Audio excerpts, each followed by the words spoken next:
Channel. तो कैसे हैं आप सब? आई होप सब एकदम हेल्दी एंड हैप्पी होंगे। तो आज है संडे और इस वक्त मॉर्निंग का टाइम है और मैं किचन में आई हूँ क्योंकि मुझे किचन को जल्दी से क्लीन करना है और आज सारे ही काम मैंने जल्दी से करने हैं क्योंकि आज शाम में हमने शादी पे जाना है। तो इसलिए मैं अपने सारे वर्क्स जल्दी से कंप्लीट कर लूँगी। और इस वक्त मैं काउंटर टॉप को साफ़ कर रही थी। किचन की क्लीनिंग मैं काउंटर टॉप से ही स्टार्ट करती हूँ क्योंकि जब तक काउंटर टॉप गंदे नज़र आते हैं तो किचन भी गंदा ही लगता है। काउंटर टॉप साफ़ करने के बाद अब मैं स्टोव को साफ़ कर रही हूँ। तो किचन की क्लीनिंग में स्टोव बहुत ही अहम होता है क्योंकि खाना पकाने के दौरान अक्सर छींटे स्टोव के ऊपर पड़ जाती हैं। तो स्टोव को दिन में 2 दफ़ा ज़रूर साफ़ करना चाहिए। सुबह में और शाम में स्टोव को अच्छे से साफ़ करते रहना चाहिए ताकि इसके ऊपर जो भी ऑयल के दाग धब्बे लगें तो वो साफ़ हो जाएं, वरना फिर इनके ऊपर कीड़े और कॉकरोच आ जाते हैं जो देखने में बहुत ही बुरे लगते हैं और इनको देख के बहुत ही कोफ्त होती है। और किचन क्लीनिंग का मेरा सारा वर्क हो गया तो अब मैं लंच की तैयारी कर लेती हूँ। तो मैं आलू लेके इनको पील ऑफ कर रही हूँ क्योंकि आज लंच में हम चावल के आटे के पकोड़े खाएंगे।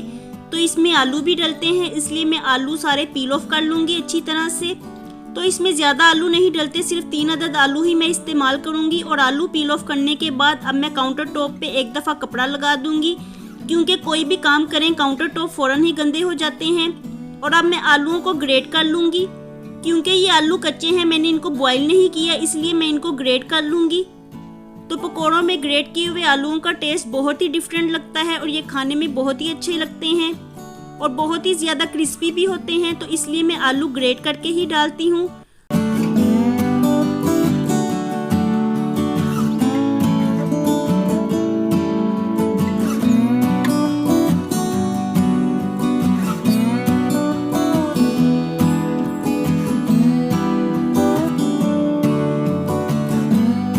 और जैसे ही सब आलू ग्रेट हो जाएंगे तो मैं इन्हें 2 से 3 मिनट के लिए ठंडे पानी में डुबो दूंगी। और 2 से 3 मिनट ठंडे पानी में डुबोने के बाद मैं इसे स्टेन कर दूंगी और इसे किसी टोकरी में डाल के रख दूंगी ताकि सारा पानी ड्रेन आउट हो जाए। अब एक प्याज लेके मैं इसे अच्छी तरह से चॉप कर लूंगी। तो प्याज को चॉप करने के लिए मैं अक्सर चॉपर का भी इस्तेमाल करती हूँ, लेकिन आज प्याज सिर्फ एक ही है तो मैं इसे कटिंग बोर्ड पे ही चॉप कर लूंगी।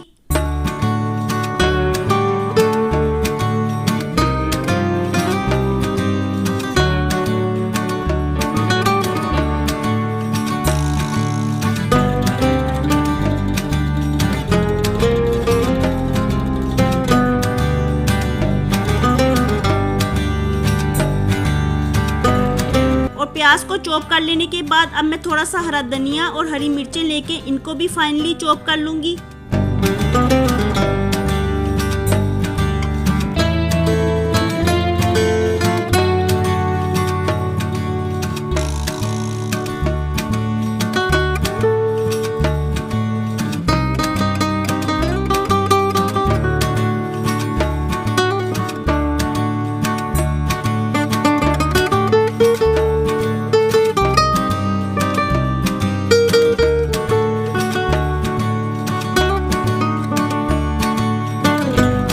आलू लेके इसमें 1 कप चावल का आटा ऐड करूंगी और साथ ही 1 टीस्पून नमक, 1 टीस्पून हल्दी और 1 टीस्पून काली मिर्च ऐड करूंगी। तो बस इसमें यही स्पाइसेस डलते हैं। अब चॉप की हुई सारी चीज़ें मैं इसमें ऐड कर दूंगी और इसे अच्छी तरह से मिक्स कर लूंगी। थोड़ा सा पानी ग्रेजुअली ऐड करते हुए मैं इसे अच्छी तरह से मिक्स कर लूँगी और इसकी एक डो सी तैयार कर लूँगी। इसकी बिल्कुल वैसे ही डो तैयार करनी है जैसा कि हम आटा गूंथते हुए डो बनाते हैं, तो सेम वैसे ही इसकी डो तैयार कर लेंगे। तो देखिए हमें ये कुछ इस कंसिस्टेंसी का चाहिए, ये इतना गाढ़ा होना चाहिए। और अब मैं फ्राई पैन में ऑयल को गर्म कर लूँगी और साथ साथ मैं पकोड़े बनाती जाऊँगी और साथ साथ ऑयल में डालती जाऊँगी। क्योंकि ये बहुत ही स्टिकी होता है तो हम इसे पहले बना के नहीं रख सकते, इसलिए मैं साथ साथ बनाती जाऊँगी और साथ साथ ही इसे ऑयल में डालती जाऊँगी। और ये बहुत ही मज़े के बनते हैं और खाने में बहुत ही क्रिस्पी होते हैं।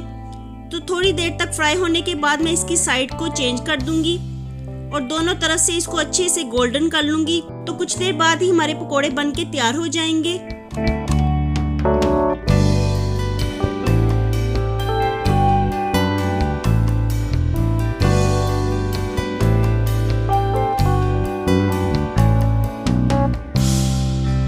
देखें ये देखने में कितने अच्छे लग रहे हैं और खाने में ये बहुत ही लजीज होते हैं और ये बहुत ही इजी रेसिपी है और ये रेसिपी बच्चों बड़ों सबको बहुत ही पसंद आती है।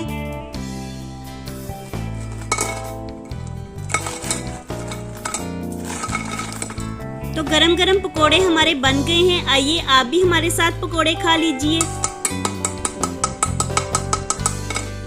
तो लंच हमारा हो गया। अब किचन के जो बाकी वर्क्स हैं मैं उन्हें कर लूंगी। तो किचन में अभी बर्तन बिखरे हुए पड़े हैं, तो जब तक बर्तन बिखरे हों किचन भी बिखरा बिखरा ही लगता है, इसलिए मैं सब चीज़ों को उनकी जगह पे अरेंज करके रख दूंगी। किचन को मैं साथ साथ ही अरेंज करती जाती हूँ, वरना फिर बर्तन बहुत ही ज़्यादा निकल के बाहर आ जाते हैं। और किचन काउंटर टॉप्स पे बर्तन बिखरे हुए हों तो देखने में भी बहुत ही बुरे लगते हैं, क्योंकि काउंटर टॉप्स तो स्पेशियस ही अच्छे लगते हैं। इसलिए मैं सब बर्तनों को समेट के उनकी जगह पे रख रही हूँ।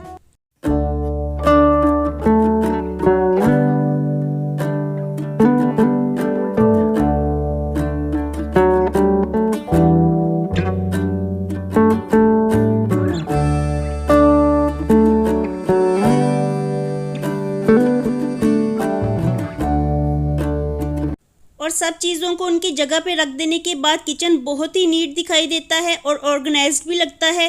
तो ऐसा ऑर्गेनाइज्ड किचन देखने में बहुत ही अच्छा लगता है। तो चीज़ों को रखने के लिए मैं उनके होल्डर्स इस्तेमाल करती हूँ, तो इससे काउंटर टॉप्स बड़े भी लगते हैं और वक्त पे चीज़ें अपनी जगह से मिल भी जाती हैं, तो इससे बहुत ही ज़्यादा आसानी हो जाती है।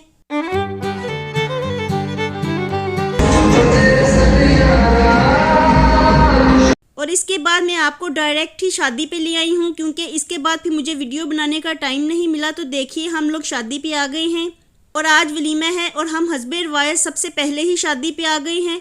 हम लोग अपनी तरफ से जितनी मर्जी देर से निकले, लेकिन ऐसा ही होता है कि हम लोग शादी पे सबसे पहले ही पहुँच जाते हैं। तो इस वक्त पूरा हॉल खाली पड़ा हुआ है और सिर्फ हम लोग ही और चंद लोग और हैं जो शादी में मौजूद हैं। तो शादी पे जाके हमें बहुत ही मज़ा आया, हमने खूब इंजॉय किया। काफ़ी अच्छा साउंड सिस्टम लगा हुआ था, लेकिन कॉपीराइट इशू की वजह से मैं आपके साथ सॉन्ग्स शेयर नहीं कर सकती। लेकिन हमने बहुत इंजॉय किया। शादी का अरेंजमेंट भी बहुत ही अच्छा था और खाना भी काफ़ी लजीज था। तो शादी में जाके हमें बहुत ही मज़ा आया और ये काफ़ी बड़ा हॉल था और सीलिंग भी काफ़ी अच्छी हुई हुई थी, जिसे देख के बहुत ही अच्छा लग रहा था और अरेंजमेंट भी बहुत ही अच्छा था।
थोड़ी देर में ही हमारे फैमिली मेम्बर्स भी आ गए, तो मैं उनके साथ गपशप कर रही थी। और फैमिली मेम्बर्स के साथ गपशप करने का बहुत ही मज़ा आता है। और आजकल तो कुछ ऐसा है कि शादी ब्याह और दीगर तकरीबात में ही सब लोग इकट्ठे होते हैं, तो खूब मज़ा आता है। और ऐसे ही हम लोग भी इंजॉय कर रहे हैं।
और इस वक्त रात 11 बजे से ऊपर का टाइम हो गया है। शादी हॉल्स का टाइम तो 7 से 10 बजे का था। 10 बजे शादी हॉल्स क्लोज़ हो जाते हैं, तो हमें आते आते रास्ते में ही इतना टाइम लग गया। और घर वापस आके हम लोग बहुत ज़्यादा थक भी गए हैं, तो इसलिए मैंने चाय बना ली है, क्योंकि चाय पी के ही थकन दूर की जा सकती है। और इस वक्त बच्चे भी बहुत ज़्यादा थक गए हैं, तो अब हम लोग अपनी गरम गरम चाय को एंजॉय करेंगे। और इसके साथ ही मैं अपने आज के व्लॉग को यहीं पे ख़त्म करती हूँ।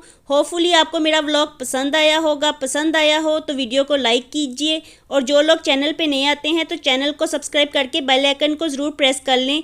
मैं आगे भी इस तरह के इंटरेस्टिंग होम व्लॉग्स लाती रहूँगी। मैं मिलती हूँ आपसे दोबारा with the next vlog. Bye bye and take care.